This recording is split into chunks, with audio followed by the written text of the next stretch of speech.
Hi there, welcome to another episode of Own It for Good, where we really explore the concept of owning it and all that that means.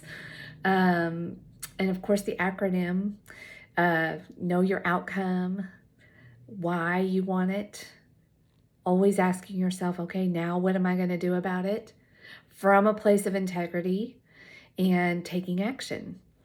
And for good.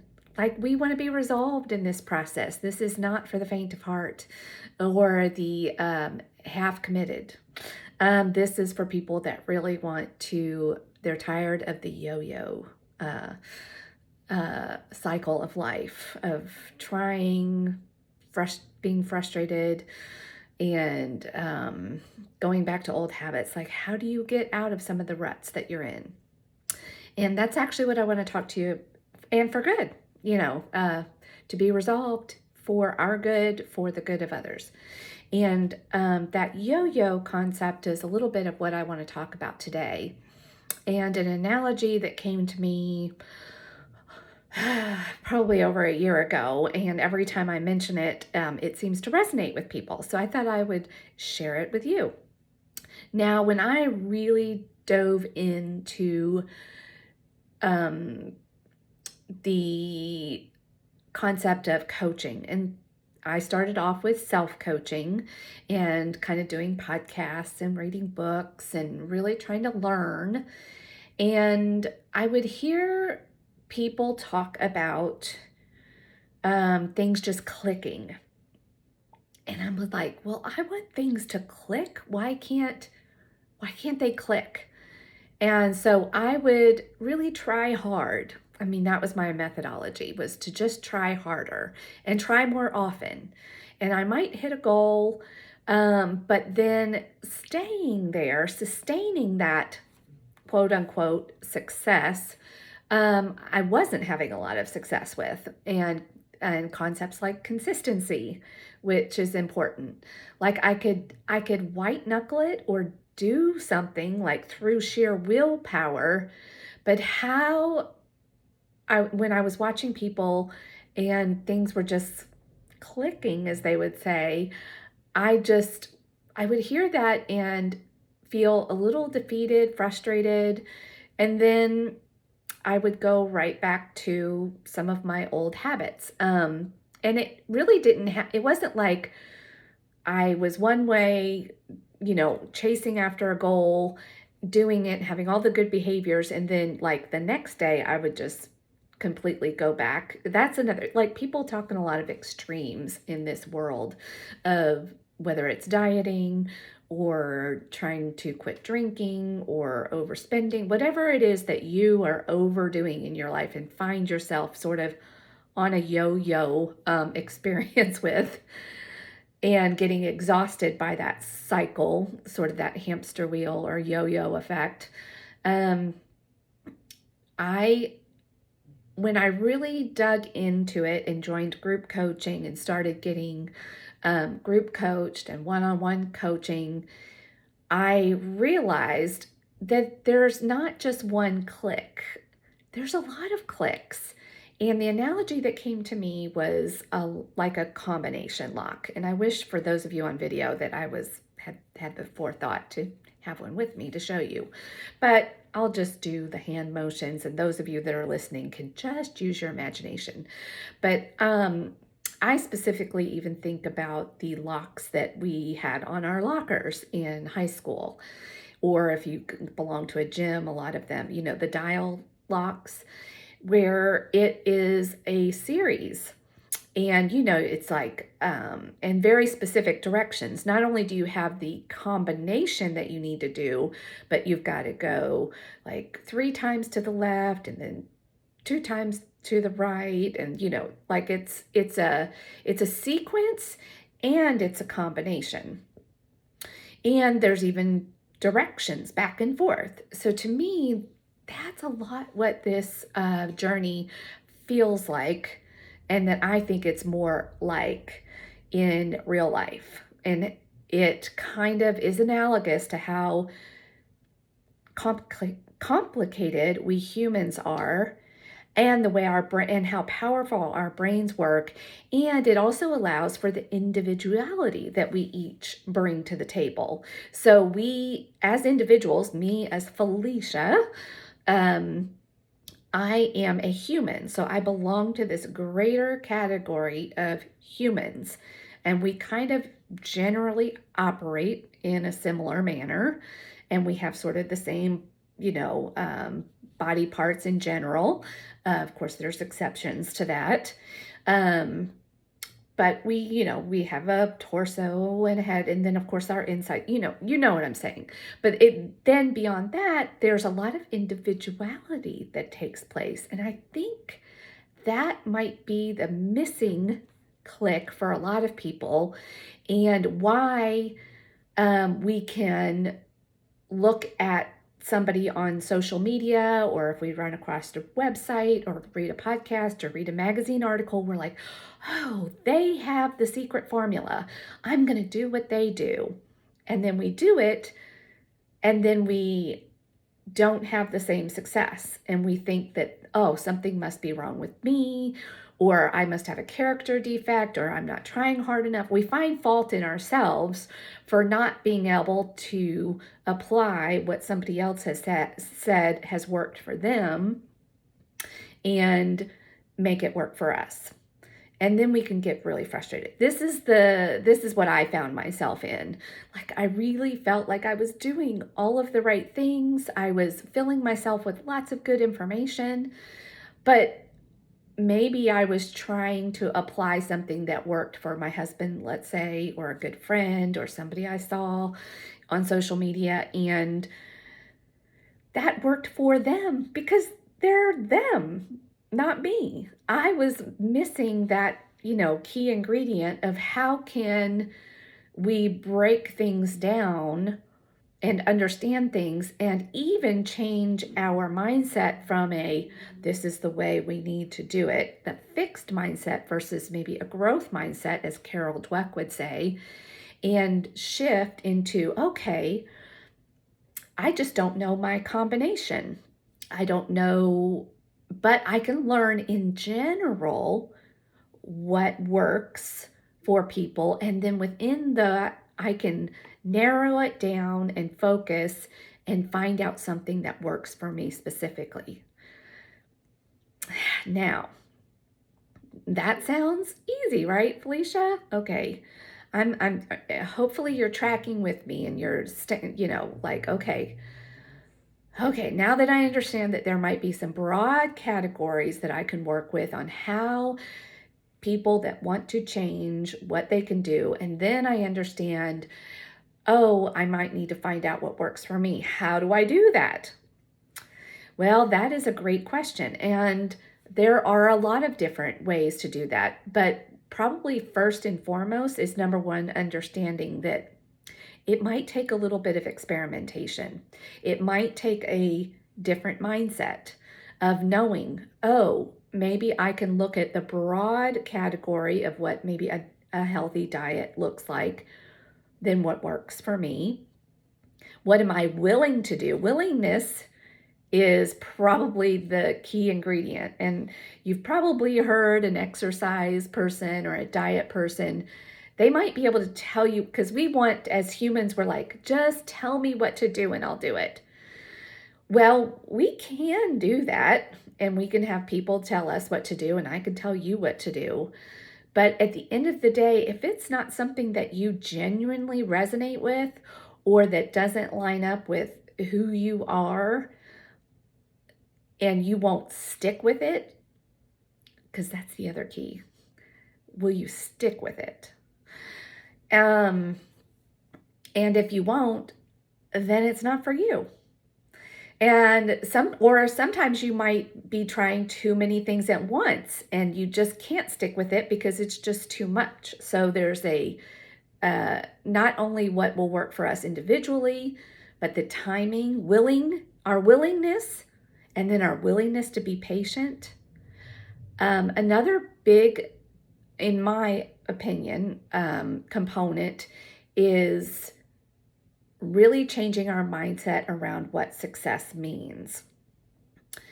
We will see, let's say, a magazine cover that says, lose 30 pounds in 30 days. I mean, you see those headlines out there, and all you have to do is follow this thing. All right, well, that actually may work. It may actually be a true claim.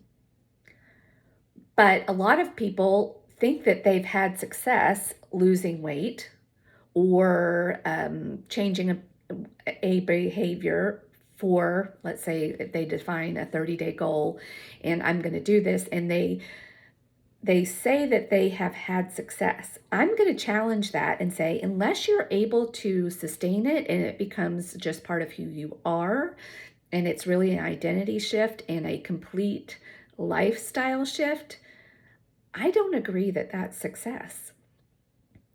Success to me, especially when I'm talking about something that's going to affect my quality of life, whether it's my size, my weight, the things I'm putting into my body that affect my energy, my sleep, my relationships, all of those things, I want to make permanent changes. I don't know about you. Like I've done the yo-yo thing. I ain't got time for that anymore. I'm staring 50 in the face. Some of you all may be staring 40 in the face or 60 in the face, wherever you are in your journey. If you're listening to me, you're probably like, yeah, I ain't got time for that. I ain't got time for it. So what can we do to find the right clicks? Let's go back to my lock analogy. And if we were let's say we were what do they call those people that can figure out locks? A locksmith, I know, does it. But anyway, whatever that person is that can figure that out, it's a process that they have to go through to find the clicks. And that does take some experimenting, some trial and error. So that's where the willingness and patience comes in. Like, are you really willing to do some work, not just a quick fix, but do you really want to change? That's sort of the overall concept of owning it. Like, what do you really want here? If you don't want to really get to the bottom of this and really figure it out, I don't know if you're ready to own it. And that's okay. This may be just a mustard seed that's being planted that maybe you're hearing me now and going, yeah, I don't know. But maybe 5 years from now, this little nugget and some of these concepts will roll around in your brain, and then you will be. So number one, you have to be ready and committed. You have to be willing to be curious, have a growth mindset. You need to be patient and willing to do some work, have some trial and error, ups and downs. Like we focus on progress, not perfection. But again, progress needs to be continual forward movement. And then once we sort of have our kind of mindset in place, okay, we're ready to do the work, then you need to probably find some good programs, whether it's a coach like me for one-on-one coaching or group coaching, or find a group, find your people, find support system. That's one key ingredient. That's one of our combination locks. And it doesn't matter if a support group works for somebody else. If you go over there and it doesn't work for you, or if you talk to me or you listen to me and I'm not resonating, find somebody that does. That doesn't mean that groups and coaching doesn't work. It just means you need to find what's customized for you, the people that you resonate with, and get support and education. There are other foundational concepts and tools that help. Things like knowing what your identity is. That is a huge tool that has been helpful for me. I personally like the Enneagram. The Enneagram has been a game changer for me in knowing my personality type. I will talk a lot in future episodes about the Enneagram because I am going to be getting certified in that as well. But that's already something that I'm incorporating with my coaching, and it makes a huge difference with my clients. That's how we can really actually shortcut and find your combination and help that lock, those things start clicking for you. If we can really get to the heart of the matter and know why your brain does what it does and why you do what you do and what motivates you, boy, that can really save us a lot of time.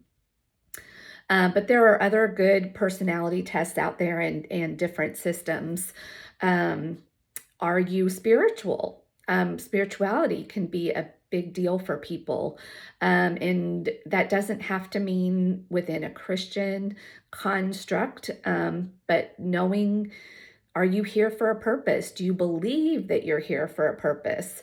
Do you believe in something greater than yourself?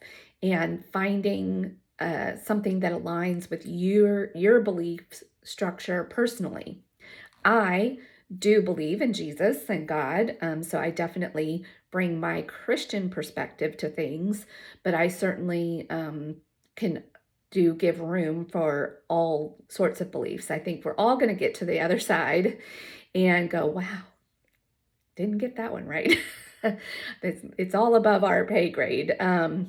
But having something to believe in that's bigger than ourselves can be a very important part of an overall and a tool to help find your combination that works. Science, knowing the science of how our brain chemistry works, how our biology works in general as humans. I'm going to take a drink of water here.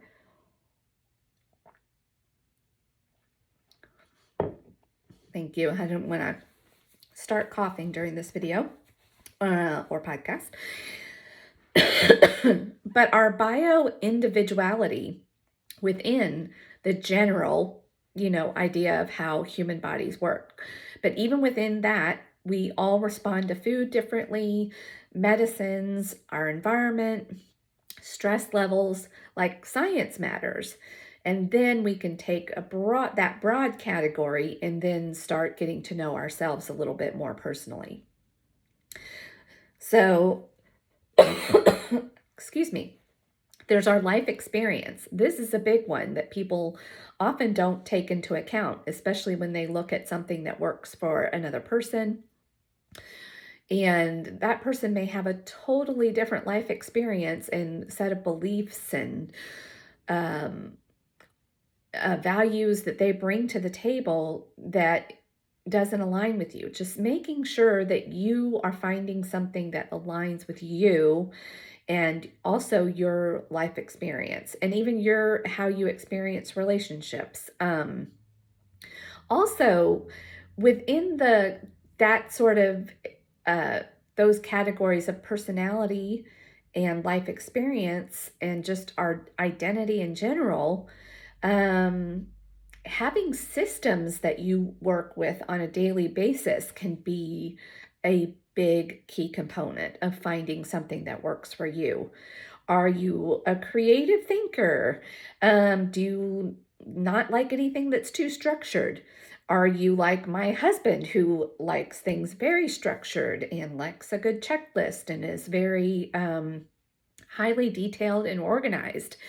And that was some of my own frustration that I was having. I would watch my husband do something and which seemed easy to him, and then I would sort of try to apply what he was doing, and then I'm not wired that way though. So I was constantly comparing and trying to do something that worked for somebody else and thinking that I was broken. I'm not broken. I work perfectly well. I'm beautifully, wonderfully made, specially designed by God to do what Felicia's here to do, not what Matt is here to do. So finding systems and a way of being disciplined and organized. Like, I still need to be disciplined and organized, but there might be specific tools that work better for somebody like me that's much more creative, doesn't like too much structure, but I need some. but I need to find what works for me. So in general, like having time blocking, a good morning routine, a good evening routine, some things like that that help me stay on track and focused. So hopefully that makes sense. What else have I gotten written down here? Oh, we talked about our commitment level, so the things like interrelational skills, that's a big one as well. And what has your life experience taught you? There might be some holes there. For me, I realized that I came from a pretty dysfunctional background, and our family lacked boundaries, any knowledge of what boundaries were and healthy boundaries.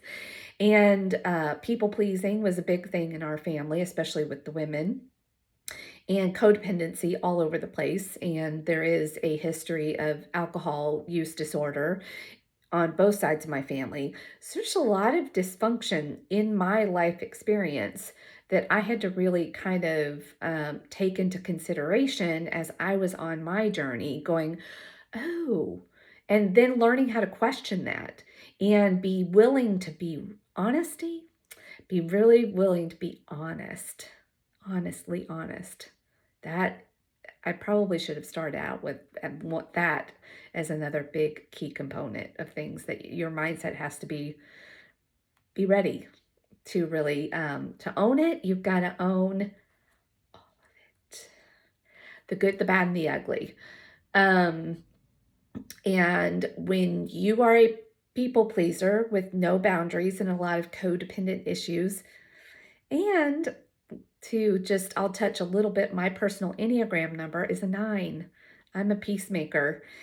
Um, so those of us in the 9 category, and maybe in 2, some of us on the Enneagram, we can fool ourselves into thinking that some of our uglier behaviors and more dysfunctional behaviors are packaged in a nice package with a bow called peace and helping and we can kind of convince ourselves that our poop doesn't stink. Everybody else's does, but not ours. So that is one thing that personally, when I really got honest and could really see some of my dysfunction for truly what it was, dysfunction, and even beyond that, harmful in some cases. I had to really have some difficult conversations with my kids and my husband and really apologize, and also stand firm in some difficult conversations when I felt like um, I was maybe in the right and their behavior wasn't so good. But having the Enneagram and some other understandings of these concepts like boundaries and how to relate in healthy ways with people has been like having Google Translator for people. Like we're all walking around literally talking different languages and not understanding each other. And then you get handed a beautiful tool if you're willing to really use it, not misuse it. The Enneagram, if you're really willing to dive into it and really use it, can be a really transformational tool. So, in a nutshell, to circle back to our combination lock analogy, it takes sort of playing with these topics and finding your individuality within them and what works for you in these broader, holistic or foundational tools or concepts that can work for anybody in any transformation or change process, but not in the same way. So we have sort of these broad foundational holistic categories of things that we all need to take a look at, but within them, knowing how to customize it and make it yours, to own it, to help you own it and own it for you, not for Susie Q or any other name you want to throw out there.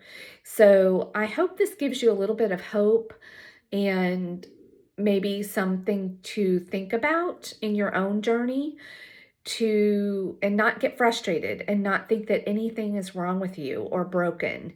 Um, there's just a lot of misinformation out there, and people doing marketing and trying to sell books or do this. And all of it is probably with a good intention, or a lot of it.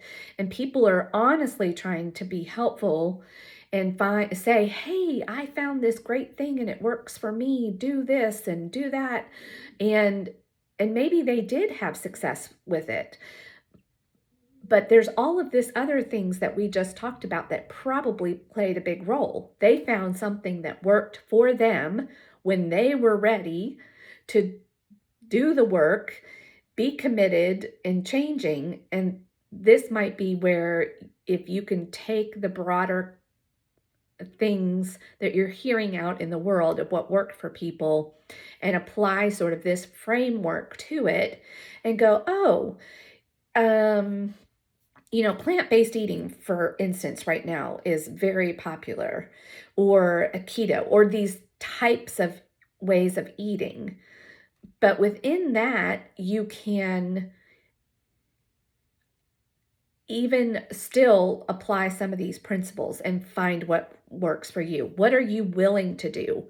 Maybe you're not willing to eat 100% plant-based, but do you like a lot of what that has to offer? And would eating a lot more plants in your diet be a good step? And what would you be willing to do? You have to meet yourself where you are and incrementally make changes.